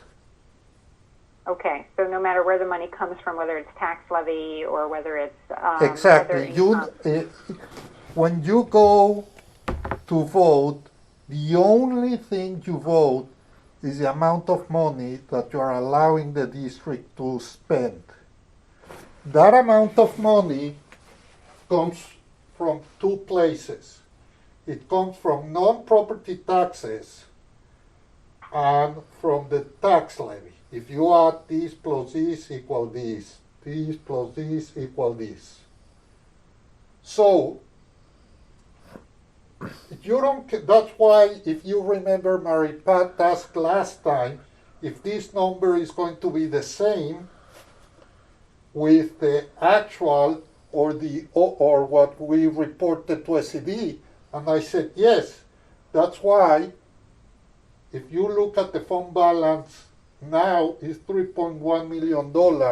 If you go to the one that we reported to SED, can you go to the prior one, Greg? It was $3 million, and the movements were here, here, here, and here. But at the end, this number is the same. So this number plus the tax levy equals this number. And that's why I'm saying we use fund balance to help get to this number. Right. So. Okay, so I think we just need to go on and explain the contingency budget. I think that's going to answer my question. Okay, we'll move on. So, contingency budget, as we talked about, is when a budget fails. As Enrique shared, there are no provisions for a revote this year because of the timing. The executive order from the governor did not establish any provisions thereof. So it's expected and therefore assumed that if a budget failed, the district immediately adopts a contingent budget. The slide you're looking at is something that we're very, very proud of. This is just a basic sample of our program and what we value in terms of return on investment in Hendrick Hudson. We have around 2,300 students. About 60% of our students play an athletic sport. More than 80% of our students who take AP classes, any one of the 24, are eligible for college credit. An average class size of 19 students is incredible. I'm not going to read them all to you, but we should be very, very proud of the return on investment that our community is receiving in terms of their tax investment and these outcomes. But when a school budget fails, as Enrique mentioned, programs and services are reduced or eliminated. That is basically done through layoffs. As he also just shared, we would have to reduce $2.6 million in expenses between the date we certify the vote and budget to July 1st. And again, no revote or revised budget. Some unknown things that are important: that we would need to charge a facilities use structure for outside organizations. So Boy Scouts, Girl Scouts, the town of Cortland, any organization, dance studios, you name it. Any organization that wants to use district facilities, we would need to charge them based on how much it costs us to keep those facilities open. And again, these are groups that we've had long-standing agreements with. Expenses in the budget need to be tied directly to the safe, legal day-to-day operation. And we would not be allowed to spend any of our budget dollars on extracurricular activities, summer school, again, except for special education students, so on and so forth. So right there, some very big changes in what the community and parents could expect. $520,000 of essential equipment would need to be eliminated. That could be supplies, materials, technology, but more than $500,000 of materials that we deem necessary to support an instructional program would be eliminated. So let's talk about school program requirements, mandated versus non-mandated. These are the New York State Commissioner's regulations, not my regulations, not the school boards, not Westchester County's. New York State Commissioner regulations, and I'm just going to highlight some of these. Kindergarten is not mandatory. There are no provisions in the Commissioner's regulations that we provide kindergarten for our students. Art, music, library teachers in the elementary school are not mandatory. Their curriculum and learning standards are mandatory, not who delivers that curriculum and instruction. That's very important to underscore, that our elementary teachers could become art, music, and library teachers as well. In the middle school, we have some minimum seat time requirements in art, music, library, home and careers, and technology. We exceed those minimums right now. Certainly exceed them in art and music. In high school, to graduate with a New York State diploma, you only need 22 credits to graduate in New York State. Many of our students are graduating in upwards of 28 to 32 to even 35 credits. The high school has a 9-period schedule. One of those periods typically is for lunch. So if you're a fully subscribed high school student for 4 years and you're taking 8 classes a year, you essentially could graduate with 32 credits or 10 credits more than the minimal state requirement. And it is not required to have programs of our own in our district. I touched on this earlier, but special ed programs like ABC and special class programs do not need to take place in Hendrick Hudson. They can be outsourced, meaning we could send our students to other schools or other locations where they receive their instruction. This has been a priority of our board and community for quite some time, to not do that, to build our own programs and educate our own students within their own community. As well as the academy and alternative programs at the high school.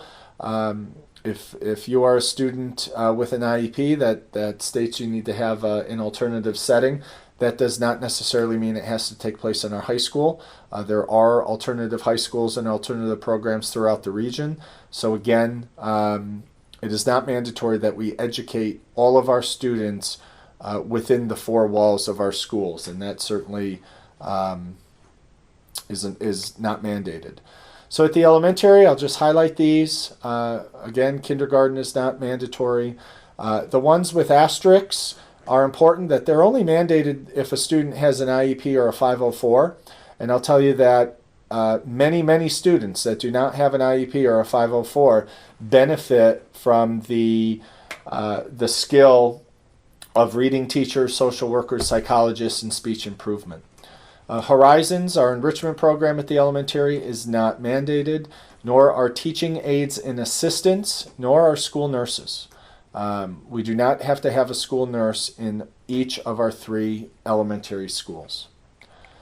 At the at the middle school level, it grows a little bit. We have more school counselors than the state education department ratio. Again, you'll see some standard positions, especially those with asterisks. Band, orchestra, and chorus are not mandated. The actual student experience of performing in a band, performing in an orchestra, and performing in a chorus are not mandated experiences.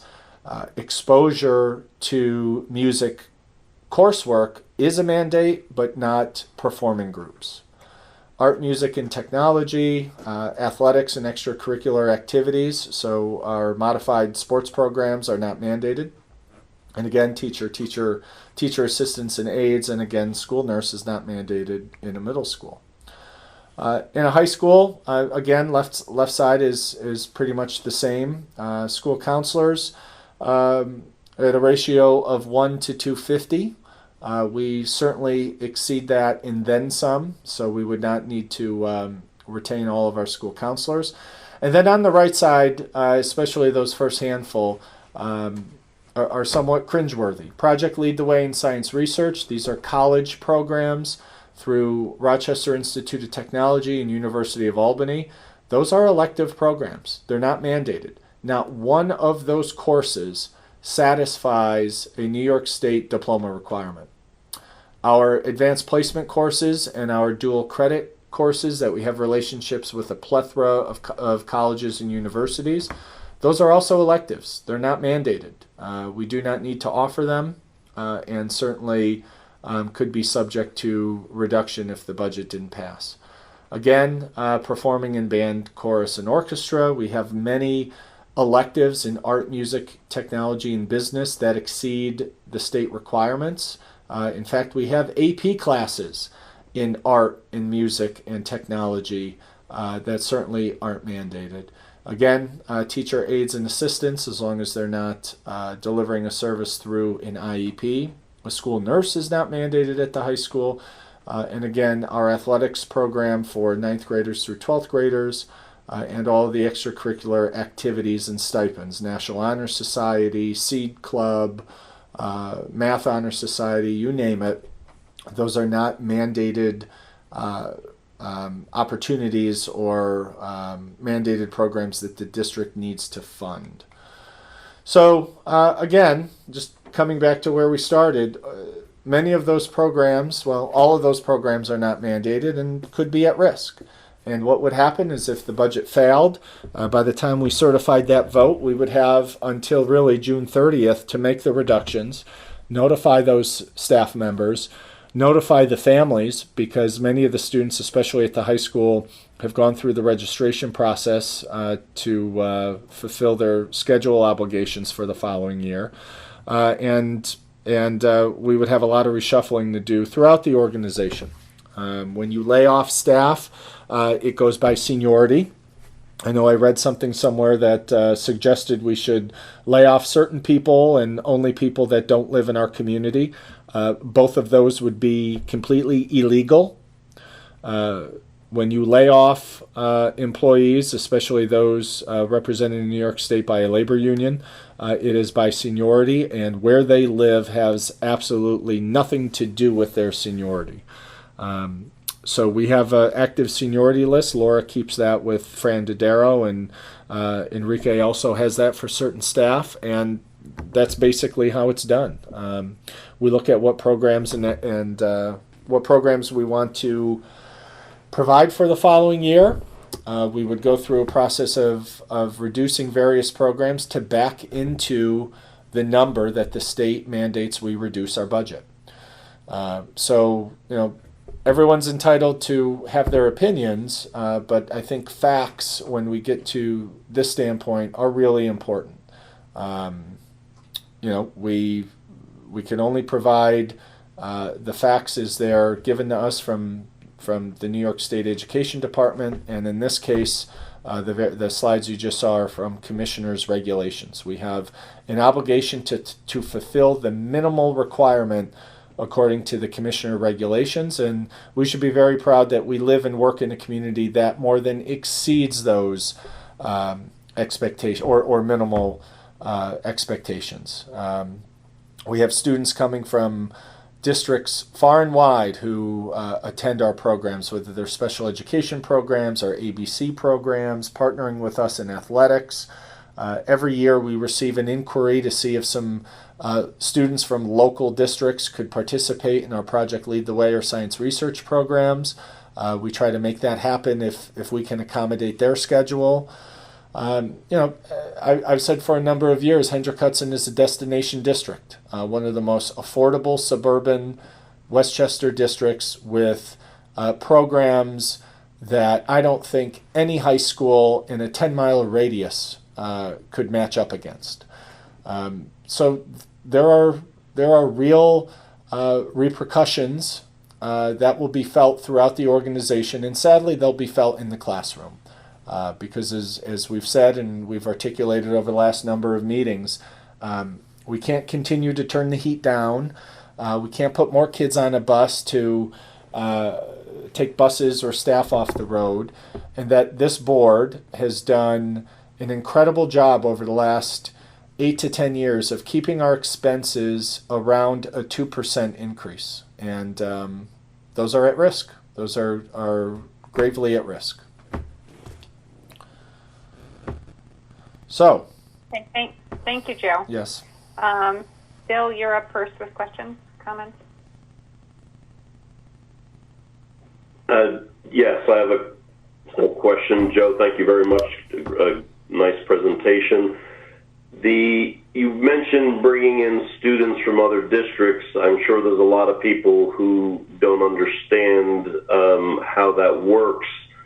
My understanding is quite often we're doing that because if we set up a special class for our students that maybe hypothetically can handle 8 students, but we only have 5 of our students that need it, we might accept a couple other students from other districts that are going to pay us tuition to help to defer our costs. Is that correct? And maybe elaborate on that, because I think people are probably asking, why are we having other students come to our district when we're paying for it? But I think they need to understand that there's some benefit to us for that. Yeah. So what happens? Let me speak generally, and if Lisa's still with us, she can fill in the gaps. Generally, what happens when a school district, let's just use special ed as an example, needs to place a student out of district because their home district doesn't have their program. They'll do a process, we call it, they send out packets. It's basically a profile of the student based on some very significant and specific diagnostic data. And they'll send those packets to programs that service students with that particular profile. Lisa or her team would receive it, would first determine if we have space in the classroom, given commissioner regulations and requirements to that degree. Lisa and her staff would actually send a team to go observe the student, just to collect some observational data, talk to the teacher, talk to other folks in the school to make sure that this potential new student would be a fit. And then if they are a fit, the CSE would recommend the placement to our district, and we essentially have a financial agreement with that other school district, and their Board of Education approves it, and our Board of Education approves it. So in our ABC program alone, last year we had 11 students, K through 12, that were not Hendrick Hudson students, and they came and they paid tuition. Next year there's going to be one more, so 12 students. I know we have a lot of middle schoolers in our various special ed programs at middle school that come from neighboring districts because we can provide the service that their home district can't. And I don't know, Lisa, if I missed any, please fill in the gaps.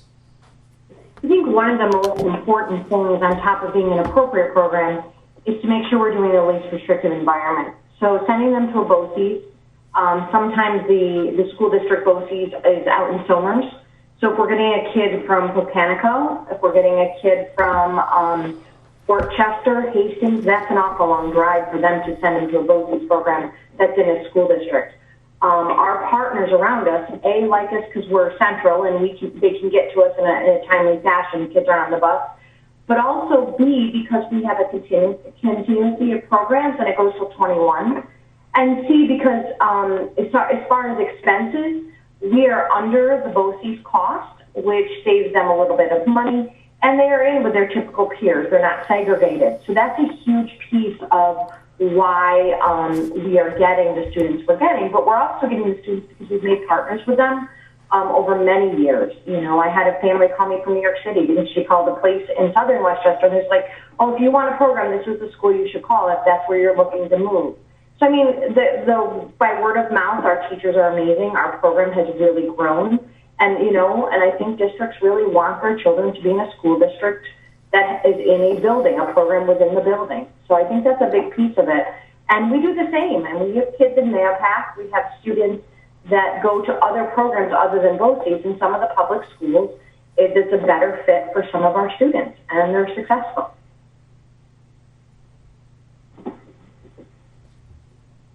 Thank you. Bill, did you have a follow-up question?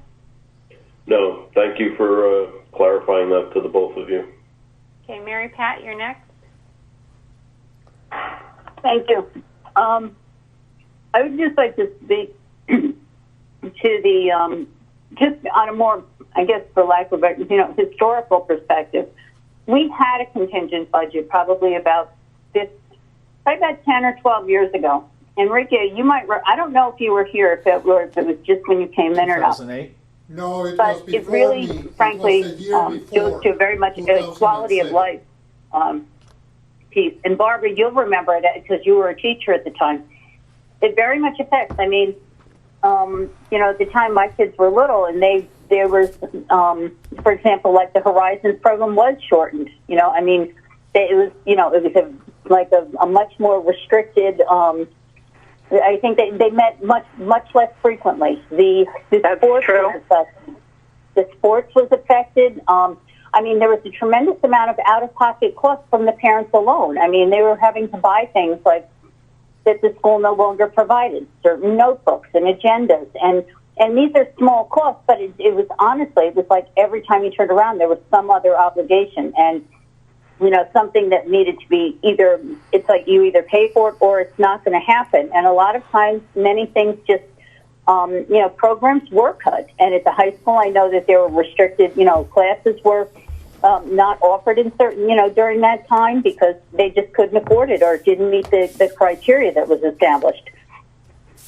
And aside from the fact that, for somebody like Joe and Enrique and frankly the board as a whole to offer the programs that our kids are used to and that have made us, the district that we are. Because the reality is, I mean, for example, Joe spoke earlier about the different programs that we have, and we're the diversity of students. Each child gets the program that he needs, or there are programs for the challenged students. There are programs for the stronger students. You mentioned the academy. That's just some of our at-risk students. Project Lead the Way is a program. Each one for all of our students, from both ends of the spectrum. The kids who are much more, who find school a challenge, and for those who are taking every AP class they can.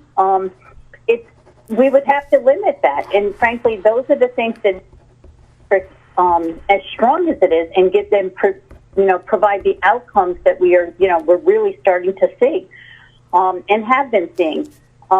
My concern is that these options and these choices would be limited to our students if we wind up going to contingency. And that's what concerns me, because, we've maintained all the way through that the only, that with everything that's going on, if we want to protect the value of our homes and the value of, if that's,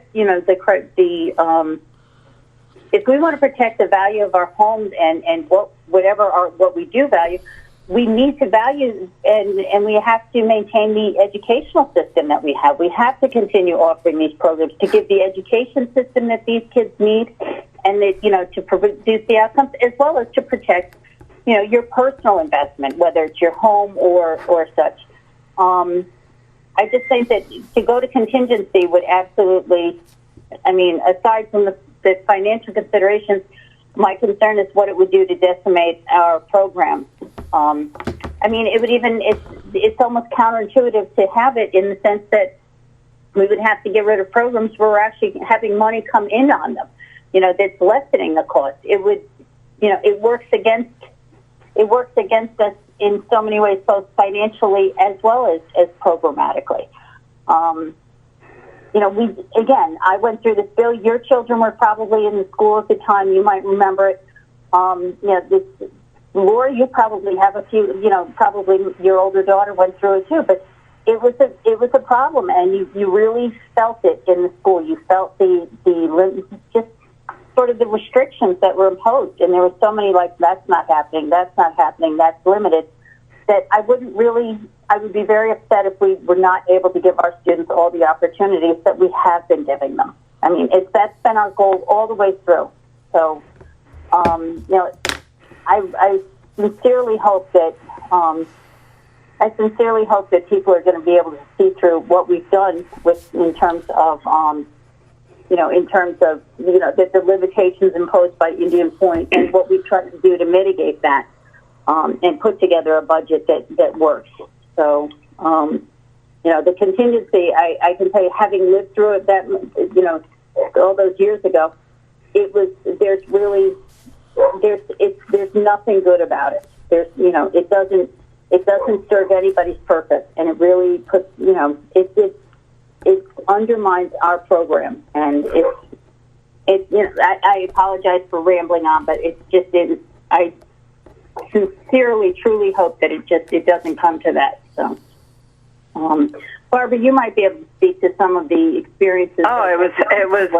I will just say, after living through it and being a teacher through it, you don't realize the only ones that suffer from this are the kids, because they don't have the programs, they don't have the supplies, they don't have the teaching tools. Yes, teachers will go out and purchase these things because they don't want their students to be deprived.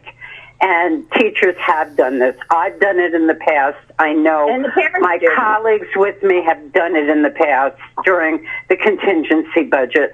But it's not fair. If you want to make a statement, shout out to the rafters, but don't deprive children of what they need. And this budget is something that they need to have passed for their educational future, for their education right now. Programs that we have worked so hard in this district to develop these programs, to bring these programs in, to keep class sizes small. I listen to other people, other teachers in other districts who are so upset because they don't have enough social workers, because they don't have enough psychologists, because their class sizes are so big that they are unable to give the attention to kids that these kids need. Special ed kids who have the best services around, and they deserve to have those things. Every single child deserves to have the best education we can possibly provide for them. And a contingency budget is depriving them. So as I said, if you want to make a statement, make it another way, but don't vote down this budget. I please am, beside myself at the thought that anybody in this district would have to suffer through a time like that. And that's it. Thanks, Barbara. Lori, Ryan, you're next. Those two are a hard act to follow, right there. It's true. Yeah, it's true to have to live through it. And Laura, you're a teacher too. You know. I do know. So having said all what you guys have already said, I think it's incumbent upon us to make sure that the community knows what we're talking about. So whatever way Joe is planning on getting this out, if we could be of any help of doing that, I don't know what kind of virtual meetings he's have. I don't know what kind of physical meetings he's having, but there's definitely a group that's not in favor, and I hope they do what you say, Barb, and they do it some other way than voting down the budget. But with this mail-in, it really scares me because, with statistics, a lot of people, when they feel very strong about something, that's when they actually do it. So my fear is that people who are for the budget will say, oh, it's going to pass and not mail it in, and people who feel very strongly about saying no will mail it in right away. So I think it's the next step is to make sure that everyone is well aware of what can happen and exactly that money piece, because I really think people are confused about how much their taxes are going to go up. They really think their taxes are going up 75%, I swear. So whatever way we have to get that message across, we have to do that. Well, I think we should also, anybody who is listening to Board of Education meetings and who can have an impact on other people and reach out to other people in the community, please do so, to make sure that this budget is passed. Thank you. Corey? No, I don't have anything further. Okay. Lisa Anderson? I just, looking at this list of things that could possibly be cut, I wonder, I don't want to focus on it too much, because it's such an overwhelming and discouraging list. How do the decisions get made about what we actually do cut? Joe. Well, you start with your non-mandated programs, and then you look at the number of students that could be impacted by that program. For example, how many students in the elementary school receive reading that are not mandated to receive reading? So you look at the impact on kids. A lot of people like to throw around athletics. We don't need athletics, so on and so forth. Almost 60% of our middle schoolers and high schoolers play a sport. So if we were to reduce athletics, what sport do you start at? The ones, the sports that do not have the turnout. That's where you start. You look at the greatest, or I guess the least level of impact. Students that have special needs, they receive a program that's a mandate. And an IEP is a contract that we have with kids and families. We have to implement that. But we have a lot of folks who provide IEP services that provide additional services to non-IEP students. So we would need to go basically one by one and look at the impact. I have in front of me a course offering list from the middle school and high school last year. We may think that, let's see, we may think 9 kids taking accelerated studio and art, should be reduced, and then wait until you hear from those 9 kids or the 50 in the last number of years that took that class. So, there's no method to the madness, but where you start is your non-mandated programs, and then you back into looking at how many kids would be potentially impacted. Among our lowest AP classes is AP French. reduce AP French, and then you'll hear from those kids and families who, starting in 8th grade, made decisions about their course of study in the language that ultimately led to the capstone experience of competing for a college credit. You know, so the numbers on paper have a whole lot of stories and emotion behind them, and you know there will be losers because we don't offer programs that kids don't take. So to reduce programs, AP Computer Science, one of our newest classes, has 10 kids in it. You know, on paper, might be an easy one to cut until we hear from those kids and families in the college decisions that they're making based on AP Computer Science or where they're applying or potential career paths. So, you know, to try to separate out the emotion, you start with your non-mandated programs and you look at the number of kids it may impact. It impacts every kid regardless. Some child is going to be impacted, and that child's going to impact another child and another child and another child. And that's the sad part. Well, and I'll add one more thing. I know I'm out of order, Carol. I apologize, but I came to the district, started in 2013, and the budget failed in 2007.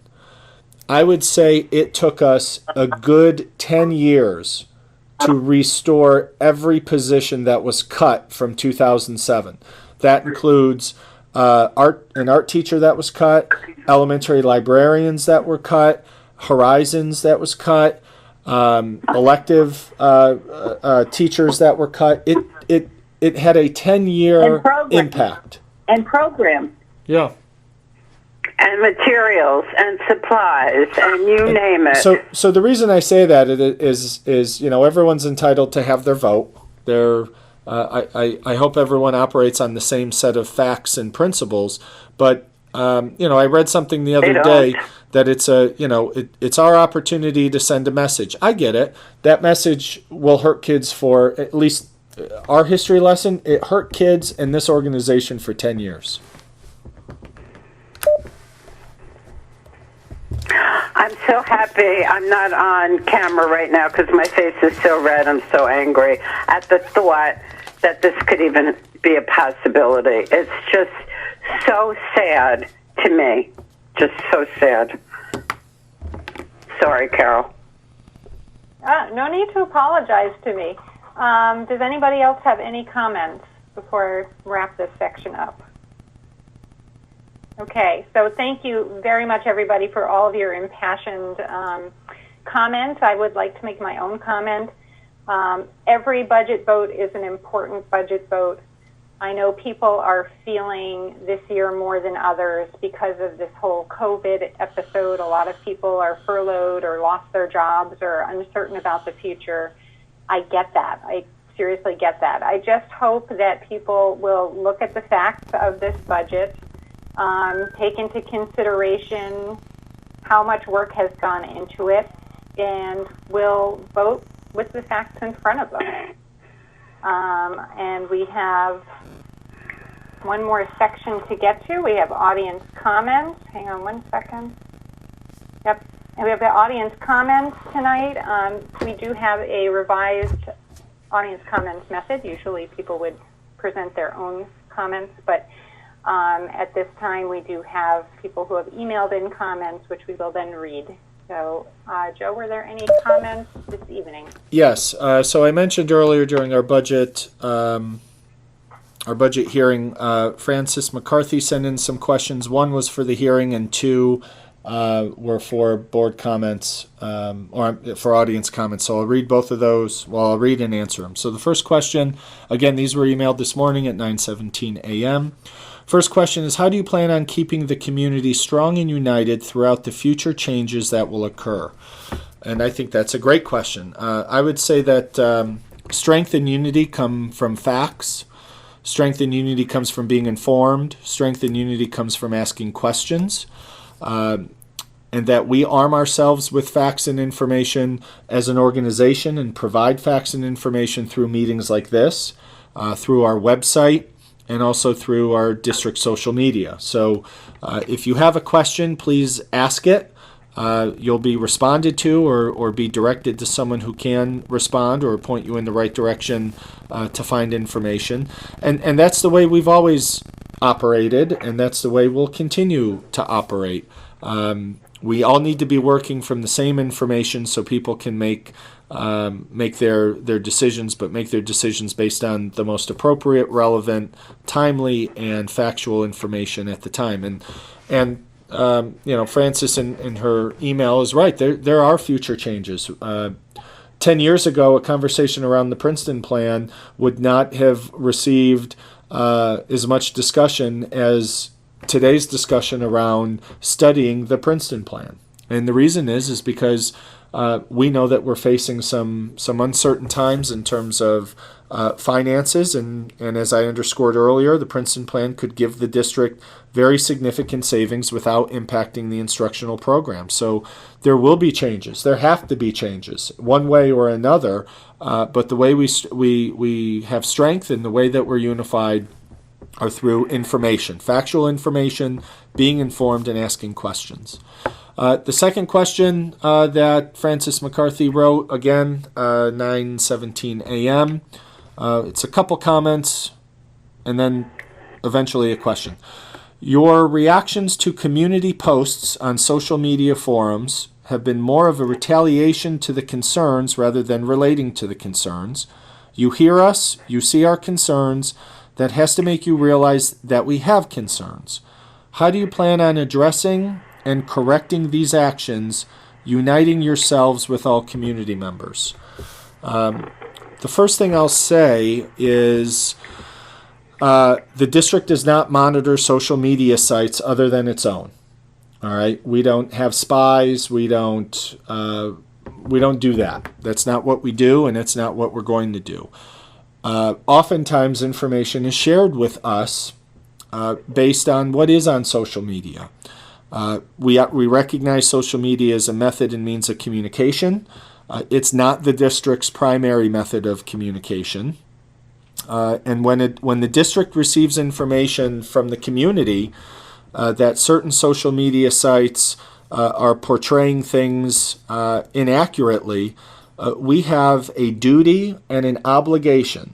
A duty and obligation as the school district to provide factual information, even if it's in response to inaccurate information on social media, or a PTA meeting, or an open house. You name the venue. And information only comes to the district oftentimes when there's a theme. When parents call or email any of us or myself or our team, or rumors are spun around what was or wasn't said at a PTA meeting or at the basketball game or so on and so forth.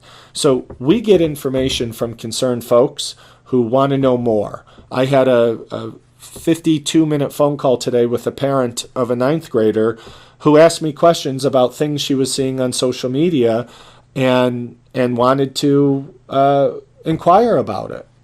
And I said, I can respond to your email, or we could set up a phone call. She was more than fine setting up a phone call, and that worked. That particular individual saw things, didn't know what to make of it, and came to me to ask a question. I know the PTA, in a similar vein, has a number of questions, and I'll be meeting with them tomorrow to answer them. But the district has a duty and obligation to provide factual information, plain and simple. And that's it for our questions. Thank you very much, Joe. This brings us to our board comments and new business. Let me ask Lori Ryan first if she has any comments, because I believe she needs to leave the meeting. She has another obligation.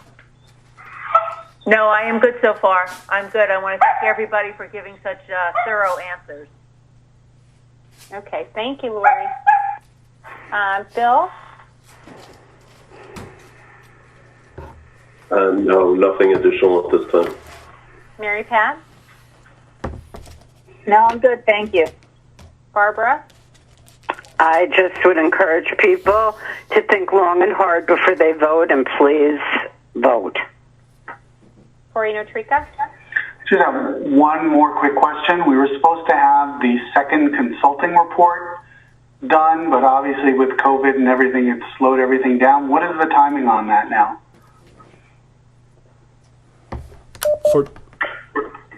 For what? Which report are you referring to?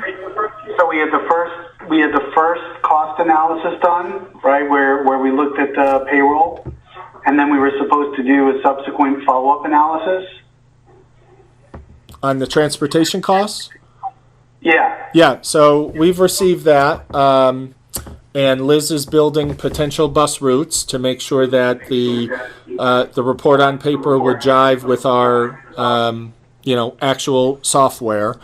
I know that in terms of the first step of the analysis, getting our community stakeholder group together, we've made some adjustments because we're doing this remotely. So John McCarthy, our facilitator, is actually going to host a series of meetings, conduct a survey and host a series of meetings with our elementary teachers, and then we'll do the same for parents in our community group, and then bring representatives of them together over the summer.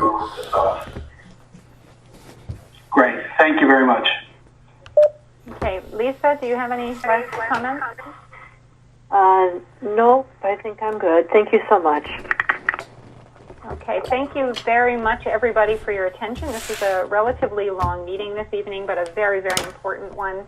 And again, if you have any questions, concerns, anything that was presented at this meeting or any other meeting that you have questions about, please feel free to contact either Joe at the district office or email in. Please let us know what your concerns are. We'd be happy to address them. Okay, I think that is it for this evening. Can I have a motion to adjourn the meeting? So moved. Seconded by Liz. Any opposed? Then all are in favor, and good night.